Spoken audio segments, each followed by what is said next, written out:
about to really show down. You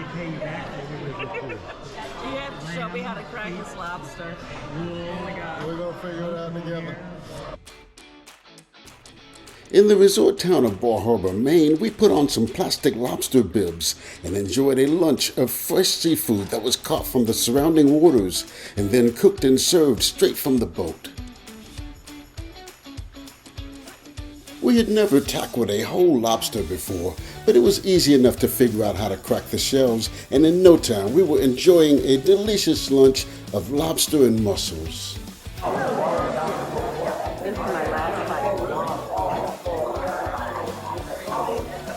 Butter-soaked corn on the cob and some tasty dinner rolls completed the feast. That's everything. This is the damage. No. Look, my plate is all gone. But I gave you my mussels. And we finished our lunch in Bar Harbor, Maine with some blueberry cake for dessert.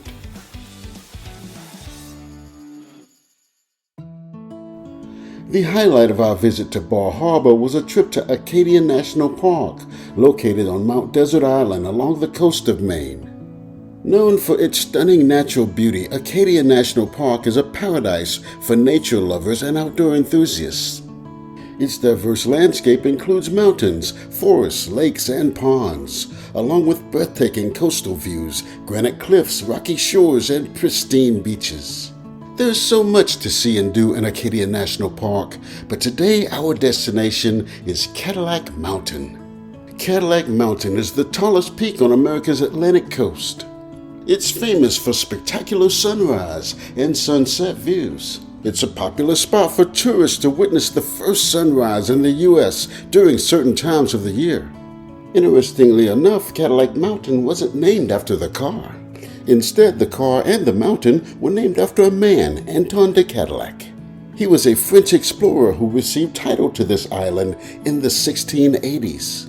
But instead of settling here, he settled the city of Detroit, and there's a statue of Antoine de Cadillac in Detroit City today. When General Motors unveiled its luxury Cadillac division, it was named after him. And when Acadia became a national park, they renamed the park's highest peak Cadillac Mountain. It was an incredible day for a drive in Acadia National Park. The sky was filled with amazing fog banks in some places, so that one minute you could see for miles, and the next minute you couldn't see anything. Acadia National Park gets more than 4 million visitors a year, and it used to be open admission to the public during the summer and fall from morning till dark. But they had to institute a reservation system. When the pandemic hit, it seemed like everyone in America wanted to get away from everyone else. And the influx of private vehicles coming to the top of the mountain was overwhelming. Now you have to download an app, go online, and choose a time. That way the park has a way to control things.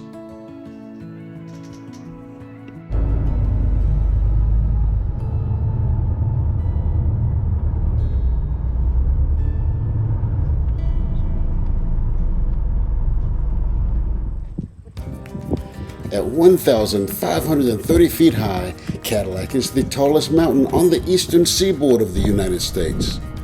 And during the winter months, it's also the first place to see the sunrise in America. For thousands of years, people have climbed Cadillac Mountain to experience the beauty of its trails and witness the dramatic landscape of what is now Acadia National Park from this high peak.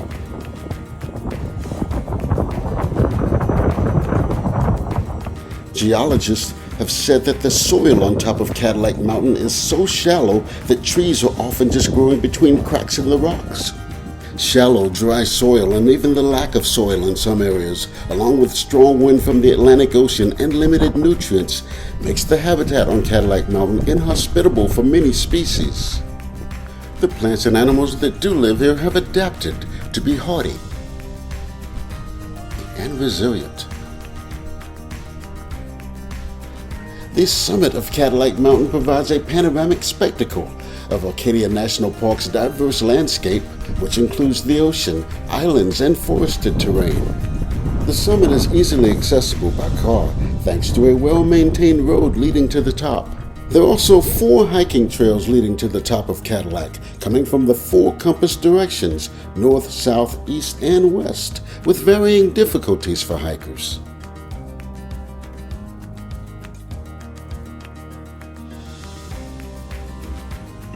This is an amazing place to connect with nature and contemplate in a serene atmosphere. It's no wonder that so many people aspire to come here before the crack of dawn to catch the first rays of sunlight on U.S. soil. Cadillac Mountain embodies the spirit of Acadia National Park, offering a serene escape into nature and an opportunity to appreciate the beauty of the Maine coastline, whether at sunrise or throughout the day. This is the Thunder Hole. Thunder Hole in Acadia National Park gets its name from the thunderous sound caused when waves from the Atlantic Ocean crash into a narrow channel and cavern beneath the rocks. The water surges in and gets forced upward, causing a dramatic boom that resembles thunder. The intensity of the sound depends on factors like the size and the force of the waves. This natural phenomenon performs at its peak during high tide or when a storm is coming in, which amplifies the intensity of the waves and the thunderous noise. Today is low tide and we've heard some impressive booms, so we can only imagine what it must be like at Thunder Hole during high tide or during a storm when it's possible for wave sprays here to reach over 40 feet in height.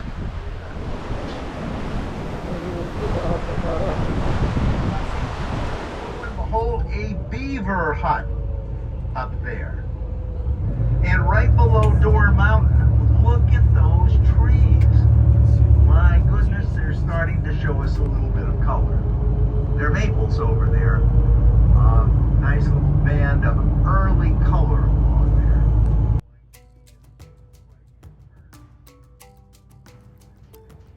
Park Loop Road is the main boulevard that can get you anywhere you want to go in Acadia National Park.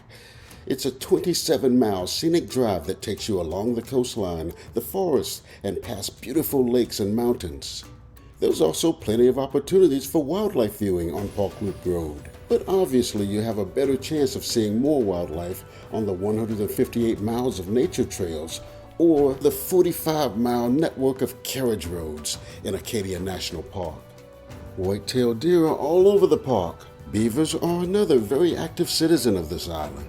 In fact, beavers will often build a dam that will flood out sections of the road in Acadia. But there's also the raccoon, the skunks, the red fox, the porcupine, and the varying hare that actually turns snow white during the winter as a natural protection mechanism.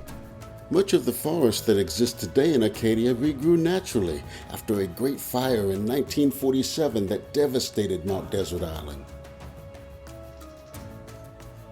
The Great Fire of 1947 burned more than 17,000 acres on the island, and more than half of the total damage, 10,000 acres worth, was done in Acadia National Park.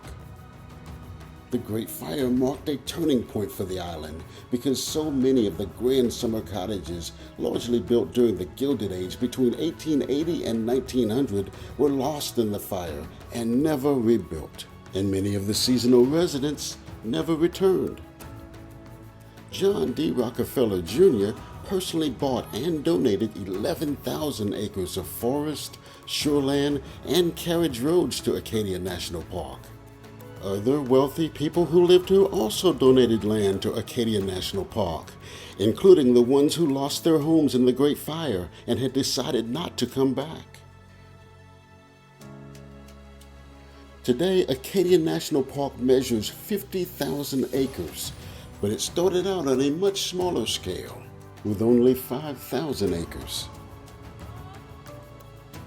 Unlike the great national parks out west that were all created from large continuous chunks of federal land, Acadia grew to what it is today thanks to the efforts of a lot of early conservationists who convinced wealthy residents of the island to either help buy or donate land they already owned to the park.